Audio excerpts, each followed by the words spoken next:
She gave her last plate of steaming food to a freezing child on a park bench. She didn't know that boy was the son of the most feared mafia boss in the city. And when his father found out what she did, he didn't just say thank you. He unleashed a monster and built a family. It was one of the cruelest winters the city had ever known. The kind of cold that gnaws at your stomach, your bones, and your will to live. The wind sliced through the streets like invisible knives as a young boy sat trembling on a frozen park bench, clearly not dressed for the sub-zero night. His name was Kang Se-jin. He was small, terrified, and dangerously silent. And then, through the biting wind, a figure stopped. A woman, Nyara Cole. She was exhausted, wearing a thin sweater that offered no protection and clutching a styrofoam box. Inside that box was her first meal. Kang De-ryun did not run. He moved with the terrifying inevitability of an avalanche. His black sedan tore through red lights, flanked by a convoy that parted traffic like the Red Sea. Inside the car, the air was suffocating. His knuckles were white against his knees, the only sign that the dragon of the underworld was afraid. His son, his only heir, gone. The convoy screeched to a halt at the edge of the park. Before the wheels stopped, De-ryun was out, his coat billowing in the freezing wind. "Sojin," his voice cracked the icy silence, a roar that made his lieutenants flinch. "Appa!" The cry was small, fragile. De-ryun fell to his knees in the snow as a small figure launched into his arms. He buried his face in Sojin's cold hair, checking him frantically, hands, face, legs. "Are you okay? Did anyone touch you?" "I'm okay," Sojin wept, clinging to his father's lapels. "I was so cold, but the lady, she gave me her food." De-ryun pulled back, his eyes scanning the darkness for a threat to dismantle. Sojin pointed to the bench. "She gave me her scarf, Appa. Then she fell down." De-ryun looked. Half buried in the drift, a woman lay motionless. He stood up, keeping a protective hand on his son, and walked toward the figure. The beam of a flashlight cut through the dark, illuminating Nyara Cole. She looked like a tragedy etched in frost. Her clothes were threadbare, completely insufficient for the brutal night. Her shoes were soaked canvas, and around her neck, where a scarf should have been, was nothing but bare, freezing skin. She had stripped herself of her only protection to save his son. "She's sleeping," Sojin whispered, tugging at De-ryun's hand. "We can't leave her. She's the kind lady." De-ryun crouched beside her. He stripped off his leather glove and pressed 2 fingers to her neck. Her skin was like marble, but beneath it, a pulse fluttered, faint, thready, fighting a losing battle. "Choi," De-ryun said. His voice was no longer the boom of a commander, but a quiet, terrifying whisper. "Yes, boss. Ambulance is en route. Cancel it." De-ryun stood, unbuttoning his heavy cashmere overcoat. He draped it over the woman's unconscious form, tucking it around her shivering shoulders. "The hospital will ask questions. They will ask for insurance she does not have. They will let her wait in a hallway while she freezes." He scooped her up into his arms. She was alarmingly light, nothing but bone and exhaustion. "Take her to the estate, prep the medical wing, call Dr. Park and tell him if she dies, he joins her." As his men scrambled to open the car doors, De-ryun looked down at the woman who had saved his world at the cost of her own. "You are safe now," he murmured into the wind. Nyara woke to the sensation of silk against her skin. It wasn't the scratchy polyester of her worn blankets or the cold bite of drafty windows. It was soft, fluid, and impossibly warm. She bolted upright, her heart hammering against her ribs. The room was vast, bathed in the golden glow of a morning sun she wasn't supposed to see. Floor-to-ceiling windows overlooked the city skyline from a dizzying height. The furniture was dark mahogany. The air smelled of sandalwood and expensive silence. Panic clawed at her throat. Hospital? No, hospitals don't smell like money. The heavy oak door swung open. Naira scrambled back against the headboard, pulling the duvet up to her chin. A man stepped inside. He was tall, filling the doorway with a presence that felt heavier than the room itself. He wore a black suit that fit too perfectly, his face a mask of terrifying calm. His eyes were sharp, dark, and unreadable. He looked like death in a designer suit. "Please." Naira's voice was a rasp, broken by fear. "I don't have anything. I didn't steal anything." The man stopped at the foot of the bed. He didn't speak. He didn't shout. He didn't reach for a weapon. Instead, Kang Dae-ryun did the unthinkable. He lowered his head. He bent at the waist, his movements precise and controlled,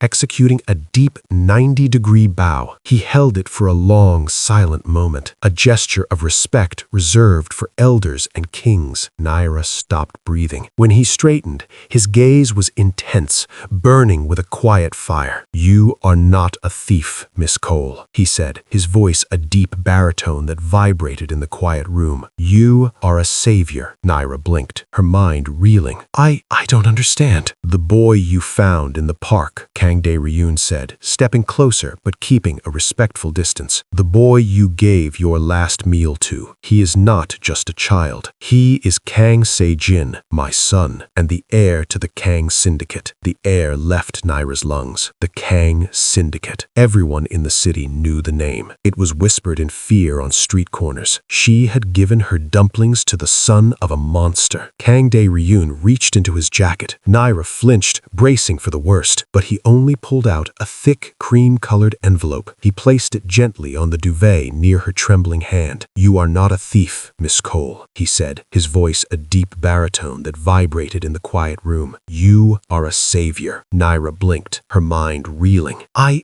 don't understand." "The boy you found in the park," Kang Dae-ryun said, stepping closer but keeping a respectful distance. "The boy you gave your last meal to. He is Kang Se-jin, my son, and the heir to the Kang Syndicate." The air left Naira's lungs. The Kang Syndicate. Everyone in the city knew the name. It was whispered in fear on street corners. She had given her dumplings to the son of a monster. Kang Dae-ryun reached into his jacket. Naira flinched, bracing for the worst, but he only pulled out a thick, cream-colored envelope. He placed it gently on the duvet near her trembling hand. "You have looked into your life, Naira Cole. I know about the 3 jobs. I know about your brother in foster care. I know about the debt that is crushing you." He gestured to the envelope. "Your landlord has been paid for the next 5 years. Your brother's medical bills have been cleared in full. The loan sharks who hunt you have been persuaded to erase your name from their books." Naira stared at the envelope, her hands shaking so hard the bed trembled. "Why?" she whispered. Dae-ryun looked at her, and for a second, the mask of the dragon slipped, revealing a father's fierce gratitude. "Because you starved, so my son could eat. The Kang family always pays its debts." Naira stared at the envelope, then pushed it back. "I can't take this." Her voice was trembling, but beneath the fear was the stubborn steel that had kept her alive on the streets for years. "I appreciate what you did, Mr. Kang, but I don't take charity. I have a job, too, actually, and if I don't get to the diner in an hour—" She swung her legs off the bed, but her knees buckled. Dae-ryun didn't move to catch her. He simply stood there, an immovable wall of black wool and iron will. "You have no job to return to," he said calmly. "I bought the diner this morning." Naira froze, one hand gripping the bedpost. "You what?" "And the cleaning service," he added, as casually as discussing the weather. "You are unemployed, Miss Cole." Anger flared, hot and sudden, cutting through the awe. "You think you can just buy my life? You think because you have money you can control everything?" "I think," Dae-ryun said, turning toward the door, "that I have a problem that money cannot solve, and you are the only solution." He gestured for her to follow. She didn't want to. She wanted to run. But the sheer gravitational pull of the man was impossible to resist. And where would she go? He owned her workplace. He led her down a hallway lined with art that cost more than her entire neighborhood. He stopped at a heavy wooden door left slightly ajar. "Look," he commanded. Nyara peered inside. Sojin was sitting at a small table, a feast of traditional Korean dishes spread before him. Steaming rice, grilled meats, colorful sides. But his hands were in his lap, clutching the gray wool scarf she had given him like a lifeline. He was staring at the food with a hollow, terrified expression. He looked smaller than he had been in the park. "He has not eaten since the park." Darion's voice was low, laced with a helpless frustration that terrified Nyara more than his anger. "He says the food is not safe. He says only the kind lady gives safe food." Nyara felt her heart crack. She knew that look. It was the look of a child who had learned too early that the world was cruel. "He is traumatized," Darion continued, watching his son. "He needs someone he trusts, and for reasons I cannot comprehend, he trusts you." He turned to her, his dark eyes boring into hers. "I am offering you a position, Miss Cole. Live here, be his caretaker, ensure he eats, ensure he feels safe." "I'm not a nanny," Nyara whispered. "I am not looking for a nanny. I am looking for a lifeline." He named a figure. It was a number so large Nyara thought she had misheard. It wasn't just rent money. It was get your brother out of foster care and buy a house money. It was freedom. Nyara looked back at the boy, small and shivering in a room too big for him. She thought of her brother sleeping in a stranger's house. She thought of the cold wind outside. She looked at the dragon, who was waiting for her answer with the patience of a predator. "I'll do it," she said. Ryan nodded once. "Good, then go in. My son is hungry." The obsidian tower was a cage of gold and silence. For 2 weeks, Nyara moved through its halls like a ghost in sneakers, her presence an ink stain on a pristine white canvas. The household staff did not hide their disdain. They were precise, silent, and uniformly Korean, speaking in hushed tones that ceased the moment Nyara entered a room. Mrs. Cho, the head housekeeper, watched Nyara's every move with eyes like flint, waiting for the street girl to steal something or break a vase worth more than Nyara's life. But Nyara ignored them. She had a mission. Sojin was fading. He picked at the gourmet meals the private chefs prepared, abalone porridge, royal court beef, eating only enough to stay alive. His eyes remained hollow, always watching the door, waiting for the danger he knew was out there. One rainy Tuesday, Nyara walked into the kitchen, ignoring Mrs. Cho's sharp inhale of disapproval. "I'm cooking tonight," Nyara announced. "Master Kong does not eat," Mrs. Cho began. "It's not for him, it's for Sojin." Nyara tied an apron over her plain sweater. "And I don't need help." She found grits in the back of the pantry, a miracle in itself, and cheddar cheese. She found pork belly meant for the grill and spicy gochujang paste. She went to work, the rhythm of chopping and stirring a familiar comfort in this alien world. The smell of frying pork and melting cheese filled the sterile kitchen, rich and warm and soulful. When she placed the bowl in front of Sojin, he stared at it. It was not the food of his father's world. It was creamy, spicy, and messy. "It's called fusion," Nyara said softly, sitting beside him. "Like us. A little bit of where I'm from, a little bit of where you're from. Try it." Sojin took a hesitant bite. The spice hit him, then the warmth of the cheese. His eyes widened. For the first time in weeks, the guard dropped. He took another bite, then another. Soon he was scraping the bowl, a small smear of orange sauce on his cheek. "Mashisoyo," he whispered. "Delicious." Nyara smiled, wiping his cheek with her thumb. "I know, baby, I know." From the shadows of the doorway, Kang Dae-run watched. He had come to check on his son, expecting another battle of wills. Instead, he saw his heir eating with gusto, leaning into the touch of this foreign woman with gravity-defying hair. He watched the way the light caught the coils of her hair, the quiet strength in her shoulders that bore the weight of his household's judgment without buckling. He felt a strange tightening in his chest, a crack in the ice. Later that evening, the house was asleep, but Dairion was rushing. A midnight crisis with the Southern Territories required his presence. He stood in the foyer, his movements sharp and agitated as he struggled with his silk tie.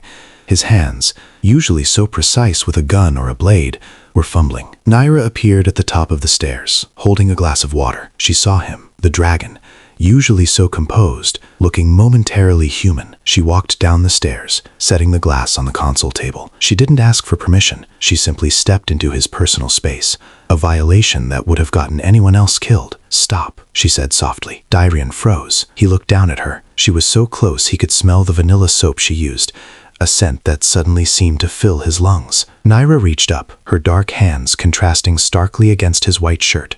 With practiced, calm movements, she undid the knot and retied it. She smoothed the silk, her knuckles brushing against his chest, right over his heart. There, she whispered, stepping back. Now you look like the boss. Darian didn't move. He stared at her, the silence between them thick and electric.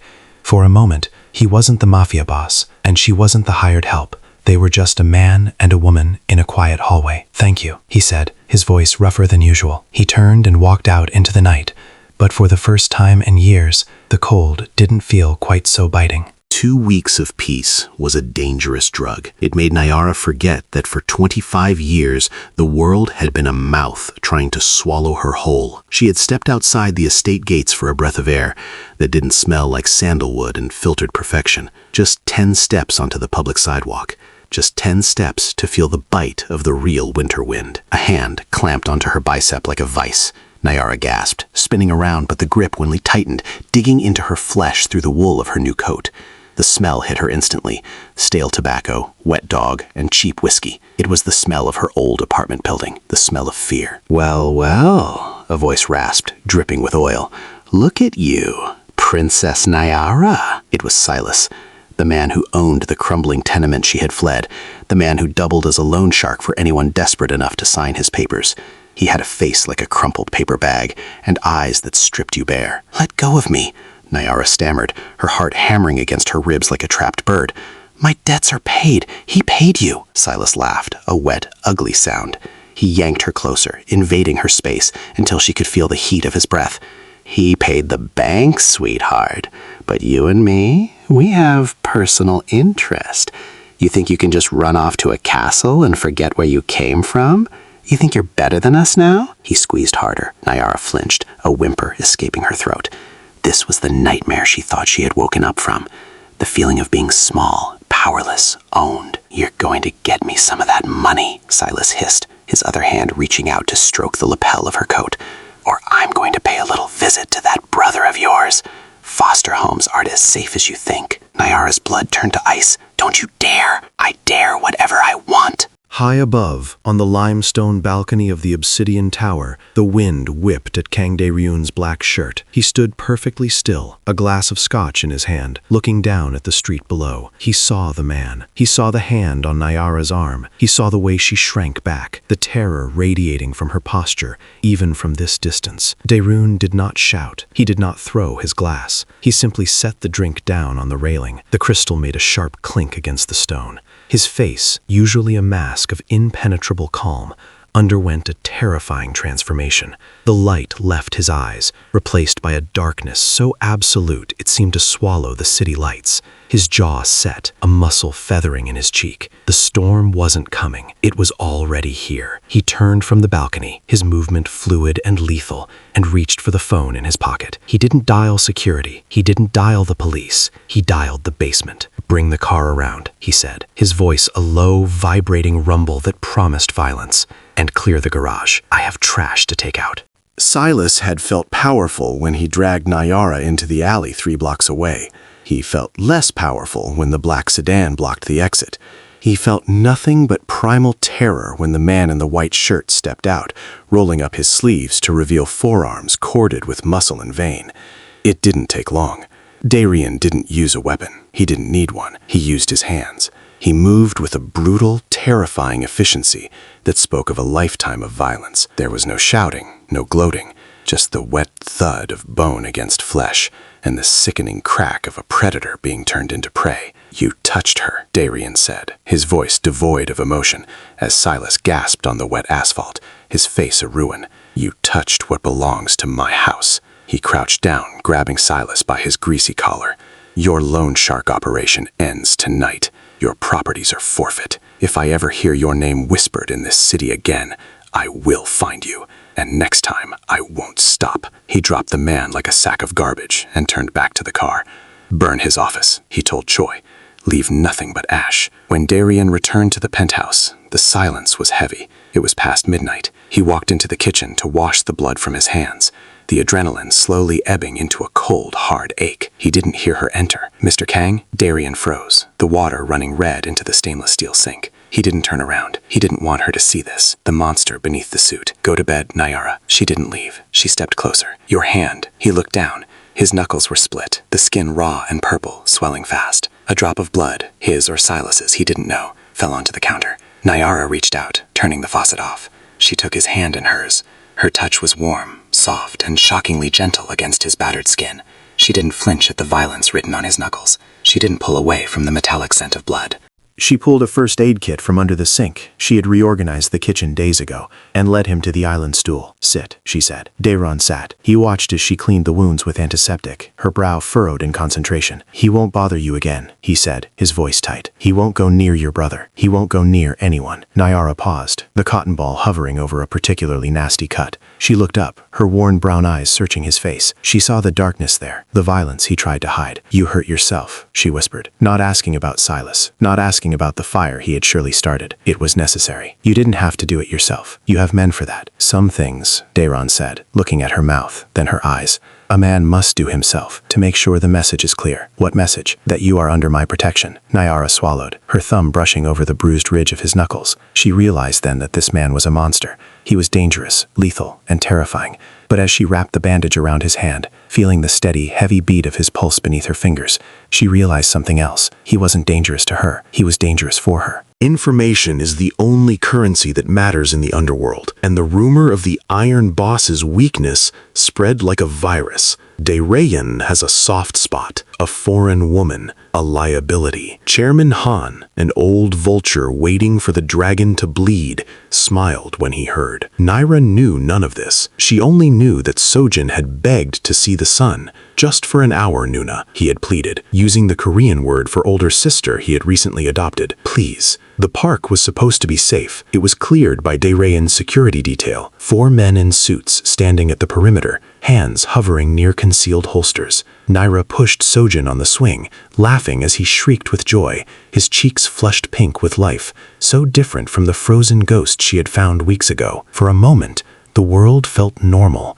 Then the first shot rang out. It cracked the air like a whip. One of the guards dropped. Chaos erupted. "Sojin!" Nyra didn't think. She didn't freeze. She threw herself over the boy, knocking him off the swing into the wood chips, just as a bullet splintered the plastic seat where his head had been. "Stay down," she screamed, dragging him behind the concrete slide structure. Gunfire erupted from all sides. Men in ski masks swarmed the playground, moving with coordinated brutality. Dayron's remaining guards were returning fire, but they were outnumbered 3-1. Nyara saw them closing in. They weren't shooting at her. They were trying to corner her. "Listen to me." Nyara gripped Sojin's shoulders. His eyes were wide with terror. "Hide in the tunnel. Curl up in a ball and do not make a sound. Do not come out until your father comes. Do you understand?" "Nuna, no! Go!" She shoved him into the plastic tunnel. She knew if they found him, they would use him. But if they found her first... Nyara stood up. She stepped out from behind the concrete, hands raised, drawing every eye, every gun, every predator toward her. "I'm here!" she screamed. 3 men tackled her instantly. A hood was shoved over her head. The last thing she heard as they dragged her toward a waiting van wasn't her own scream, but the silence from the tunnel where the boy she loved was safe. Dayron's phone rang, a blocked number. He answered, his voice a glacier. "Speak." "We have the woman." Chairman Han's voice was smug, dripping with false civility. "She is spirited. If you want her returned, we need to discuss the West Side territory. I think 50% is fair." Dayron looked at Choi, who was tracking the call. Choi held up 3 fingers. "Located." "Han," Dayron said, his voice dropping to a register that made the air in the room vibrate. "You have taken something that does not belong to you. Is that a no?" "Be careful, Dragon. She's fragile. I do not negotiate with dead men," Dayron said. He hung up. He turned to his lieutenants, who were already arming themselves. They looked to him for the strategy, for the plan, for the careful chess moves that had built his empire. "Burn it down," Dayron ordered. He didn't wait for them. He walked out of the obsidian tower alone. When he arrived at Han's warehouse, he didn't sneak in. He walked through the front gate. The guards raised their weapons, but they were too slow. Dayron moved like a phantom, a blur of violence that left bodies in his wake. He shot with terrifying precision.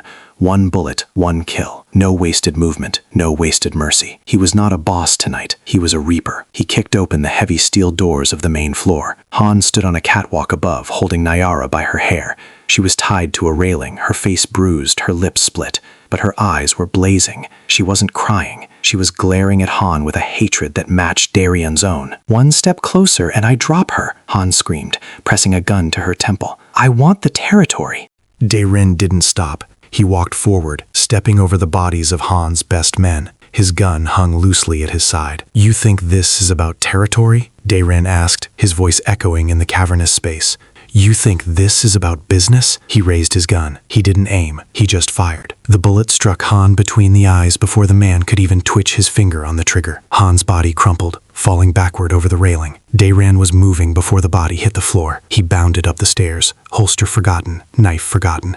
He reached Nyara, his hands, usually so steady, trembling as he pulled the gag from her mouth. "Nyara," he breathed, cutting the ropes with a flick of a blade. She fell into him, sobbing, her defiance finally breaking. "Sojin, is he safe?" "He is safe." Dayran crushed her to his chest, burying his face in her neck, breathing in the scent of her fear and her life. He didn't care that his suit was ruined. He didn't care that the warehouse was burning around them. "I told you," he whispered into her hair, his voice fierce and broken.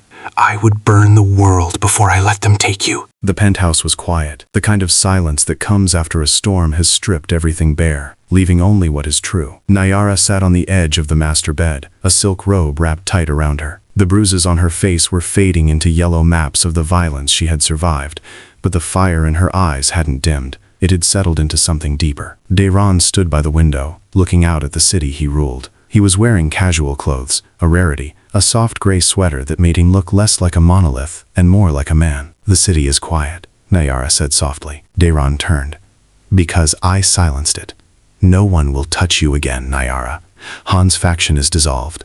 The message has been received." He walked over to her, sitting on the ottoman at the foot of the bed. He looked tired. The weight of the rampage he had unleashed was visible in the lines around his eyes. "You risked everything," Nyara whispered. "Your empire, your reputation. For a caretaker." Dayran shook his head slowly. "Do not insult me by calling yourself that." He reached out, taking her hand. His own hands were still bandaged from the fight with Silas, a stark reminder of the violence he kept just beneath the surface. "I lived in winter for a long time, Nyara," he said, his voice low and raspy. "My heart was frozen. My sun was freezing in it. I thought power was the only warmth." He looked down at her hand, his thumb tracing her knuckles. "Then you came. You with nothing but a plate of dumplings and a scarf. You gave everything to a stranger. You showed me that strength is not just in breaking things. It is in building them." He looked up, meeting her gaze with an intensity that made her breath catch. "I didn't burn that warehouse because I owed you a debt. I didn't save you because of honor." He leaned closer, his dark eyes searching hers. "I saved you because the thought of a world without you in it terrified me. You woke me up, Nyara." Nyara felt the tears prick her eyes. She had spent her life fighting to survive, fighting to be seen. And here was the most dangerous man in the city, telling her she was his son. "I'm scared," she admitted, her voice trembling. "This life, it's dangerous." "It is," Dayran agreed, "but you will never face it alone. I am the dragon. I protect my horde, and you are the most precious thing in it." He didn't ask her to stay. He didn't offer money. He simply laid his heart, bruised, violent, and utterly hers, at her feet. Nyara looked at him. She thought of Sojin, asleep down the hall, safe because of this man. She thought of her brother, finally getting the care he needed. She thought of the way Dayran looked at her, like she was a queen, not a charity case. She squeezed his hand. "Then don't let me go," she whispered. Dayran brought her hand to his lips, kissing her knuckles with a reverence that felt like a vow. "Never."